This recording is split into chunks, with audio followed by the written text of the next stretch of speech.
Hello guys, welcome කියලා පිළිගන්නවා අදත් මගේ YouTube channel එකට subscribe කරලා වීඩියෝ එක බලන්න. වීඩියෝ එක ඉවර වෙනකම් බලලා comment එකක් දායන්නත් අමතක කරන්න එපා.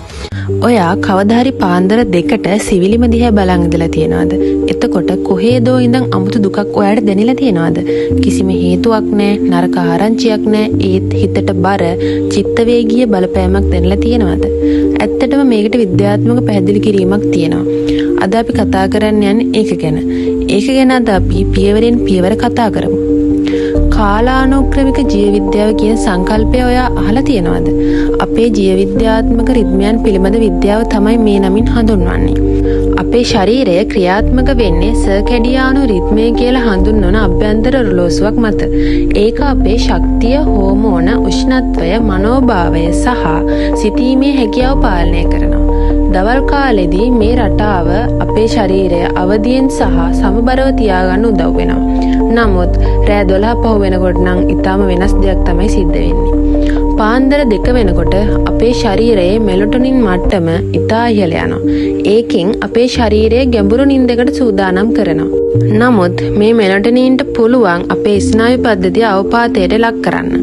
ඒකෙන් අදහස් කරන්නේ ඒක ඔයාගේ සිතුවිලි බර සහ අඳුරු භාවයක් ඇති කරන්න පුළුවන් කියලා. channel එක තාමත් subscribe කරලා නැත්නම් subscribe කරලා මේ වීඩියෝ එකේ ඊළඟ ටිකත් බලන්න එකතු වෙන්න. දැන් අපි යමු මේ කතාවේ ඉතුරු ටිකට.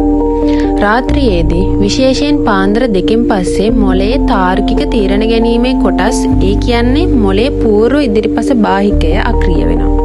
මේ අතරවාරයේදී හැඟීම් මධ්‍යස්ථාන වඩාත් ක්‍රියාකාරී තත්වයකට පත් කරනවා. ඒක හරියට කාමරයක විදුලි පහන් ඔක්කොම නිමලා ඉතා භයානක චිත්‍රපටයක ශබ්දය වැඩි කරනවා වගේ. රාත්‍රියේදී පොඩි ප්‍රශ්න ලොකුවට දැනෙන්නේ ඒකයි. මගේ හැරුණු පණිවිඩයක් එකපාරට ප්‍රතික්ෂේප කිරීමක් වගේ දැනෙනවා. ප්‍රමාද වූ බිලක් ඔයාගේ මුළු ජීවිතේම කඩා වැටෙනවා වගේ දැනෙනවා. මේක ඔයාගේ වැරද්දක් නෙවෙයි.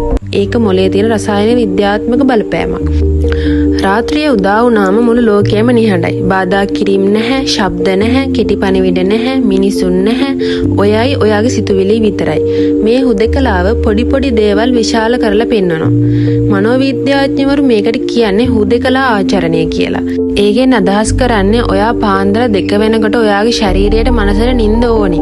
මේ නිදිමත මොළයක් එක්ක එකපාරට ඔයාගේ අතීතය, ඔයාගේ අසාර්ථකත්වයන්, ඔයාගේ අනාරක්ෂිත බව ගැන ඕනාවට වඩා හිතනවා. නරකම කොටස තමයි පාන්දර 2ට 3ට ඔයාට දැනෙන දුක ඔයාගේ නරකම තීරණ කිහිපයකට මඟ පාදන්න පුළුවන්. අධ්‍යයන වලින් පෙනී යන්නේ මේ පැය කිහිපය තුළ මිනිසුන් කනගාටුදායක කෙටිපණිවිඩ යැවීමට, ආවේගශීලී සටහන් තැබීමට හෝ හානිකර සිතුවිලි ඇති කර ගැනීමට දැඩි ඉඩක් තියෙනවා කියලා. ඒකට කියන නම තමයි mind after midnight effect කියලා. ඒකයි විද්‍යාඥයන් කියන්නේ ඔයා වෙහෙසටපත් වෙලා චිත්තවේගීයව ඉන්නකොට, ඒ කියන්නේ පාන්දර 2කින් පස්සේ කවදාවත් පෙරෑරුම් වැදගත් තීරණ ගන්න එපා කියලා. ඉතින් පාන්දර 2කින් පස්සේ ඔයාට ගොඩක් දුකක් දැනෙනවා නම් මොකද්ද කරන්න ඕන කියලා තමයි දැන් කතා කරන්න යන්නේ.